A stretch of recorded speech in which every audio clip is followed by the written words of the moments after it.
Nationalism and पैट्रियटिज़्म ये वो शब्द है जो हर हिंदुस्तानी के दिल में हमेशा बैठे रहते हैं और वो हमेशा चाहता है कि काश मुझे भी देश सेवा करने का एक मौका मिले। टूर ऑफ ड्यूटी कहीं न कहीं युवाओं के लिए एक वही माध्यम मुझे दिखाई देता है और इस लॉकडाउन के बीच यह युवाओं के लिए खुशखबरी भी है। फोर्स डिफेंस एकेडमी आप सभी युवाओं का हार्दिक स्वागत करता है। आइए बात करते हैं टूर ऑफ ड्यूटी विषय पर। ये वर्दी हमेशा से ही आकर्षण का केंद्र रही है और इस वर्दी की चाहत रखने वाले युवाओं के लिए आम नागरिकों के लिए भारतीय सेना कमीशन में बदलाव करने पर विचार कर रही है। टूर ऑफ ड्यूटी क्या होती है? टूर ऑफ ड्यूटी वह समय होता है जो एक सैनिक कॉम्बैट या हॉस्टाइल एनवायरनमेंट में गुजारता है। इस समय की अवधि 6 माह से लेकर 4 वर्ष तक की हो सकती है। इस दौरान यदि सैनिक 2 वर्ष की कार्यावधि तक कार्य करता है तो उसे मेडल पाने का हकदार भी माना जाता है। टूर ऑफ ड्यूटी को एक्सटेंड भी किया जा सकता है। ये वर्दी, ये तिरंगा हमेशा से हमारी शान रही है और ये सोल्जर और ये ऑफिसर हमेशा से कहते आए हैं आतंकी सरगनाओं को चुन चुन कर मारेंगे। बच्चों, बात करते हैं कि इस टूर ऑफ ड्यूटी की क्या आवश्यकता लगी। वैसे तो इसे एक 3 ईयर इंटर्नशिप प्रोग्राम कहा गया है जो अफसर और सैनिक दोनों के लिए होगा। प्रतिभाशाली युवा जो हमेशा से आर्मी की तरफ आकर्षित होते रहे हैं, उन युवाओं को भारतीय सेना में शामिल करने के लिए इस प्रस्ताव पर विचार किया जा रहा है, जिसके तहत युवाओं को सेना में सिर्फ 3 वर्ष तक कार्य करना होगा और इसके बाद वो वापस अपने दूसरे करियर में जा सकते हैं। अभी किसी भी अफसर को कम से कम 10 साल सेना में कार्य करना होता है। इसे टूर ऑफ ड्यूटी नाम दिया गया है और इस पर सेना के अधिकारी विस्तार से चर्चा कर रहे हैं और ऐसा माना जा रहा है कि कुछ ही महीनों के अंदर इसे अंतिम रूप दे दिया जाएगा। यानी युवाओं को सेना के रोमांच का अनुभव करने के साथ साथ जल्द ही अपने पसंदीदा करियर में वापसी का मौका भी मिलेगा। ऐसे युवा जो टूर ऑफ ड्यूटी के तहत चयनित होते हैं, उन्हें अपनी पूरी ट्रेनिंग पूरी लगन के साथ कंप्लीट करना होगी।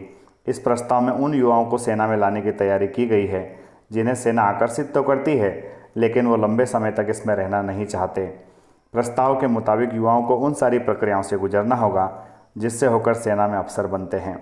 चयन होने के बाद उन्हें ज़रूरी ट्रेनिंग भी पूरी करना होगी। इसके बाद उनकी तैनाती कॉम्बैट जोन में की जाएगी। उन्हें आर्म्ड आर्टिलरी, इन्फेंट्री जैसे कॉम्बैट सर्विसेज में भी जाने का मौका मिलेगा। 3 साल के बाद जब वो सेना छोड़ते हैं तो उन्हें पेंशन तो नहीं मिलेगी, लेकिन कई दूसरे लाभ जिसमें भविष्य के करियर के लिए प्रशंसा पत्र भी शामिल हैं वो मिलेंगे और इसमें पुरुष और महिला दोनों को ही मौका मिलने की संभावना है। बच्चों, वैसे भी जो बच्चा फौज में जाने का सपना देखता है वो पेंशन की चिंता कहाँ करता है। उसे तो अपने देश और सेना की वर्दी ही सब कुछ नज़र आती है। सेना में टूर ऑफ ड्यूटी के तहत युवाओं को 3 साल के लिए देश सेवा का मौका देने से सेना को अरबों रुपए की बचत भी होगी। इसी प्रस्ताव पर मंथन चल रहा है और यदि इसे मंजूरी मिलती है तो पहले चरण में लगभग 100 अधिकारी व 1000 जवानों की भर्ती की जाएगी।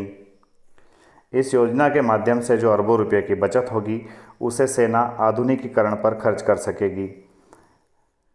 अभी एक शॉर्ट सर्विस कमीशन के तहत जो अधिकारी बनते हैं उन पर 10 वर्ष में लगभग 5.12 करोड़ और 14 वर्ष में 6.82 करोड़ सरकार को उन पर खर्च करना होता है। सेना का ऐसा एस्टिमेट है कि 3 वर्ष की सर्विस पर उसे सिर्फ 80 से 85 लाख रुपया ही खर्च करना होगा और ज़्यादा युवाओं को इस प्रकार की सेवा देने का मौका मिल पाएगा। अब कि 3 वर्ष के बाद जब रिटायर होकर के आएगा व्यक्ति, तो आप जानते हैं कि रिटायर्ड आर्मी ऑफिसर और रिटायर्ड सोल्जर का कितना सम्मान हमारे देश में है और उनका हुनर और अनुभव अपने आप में ही बहुत बड़ी योग्यता रखता है। तो ऐसे लोग रिटायरमेंट के पश्चात कॉरपोरेट जगत में भी उनके लिए कई सारे मौके होंगे और सरकारी नौकरियों में भी बेहतरीन अवसर उन्हें मिल पाएंगे। तो दोस्तों, हो जाइए तैयार। काश हमें भी सेना की इस वर्दी को पहनने का अवसर मिले और देश सेवा करने का हमें लाभ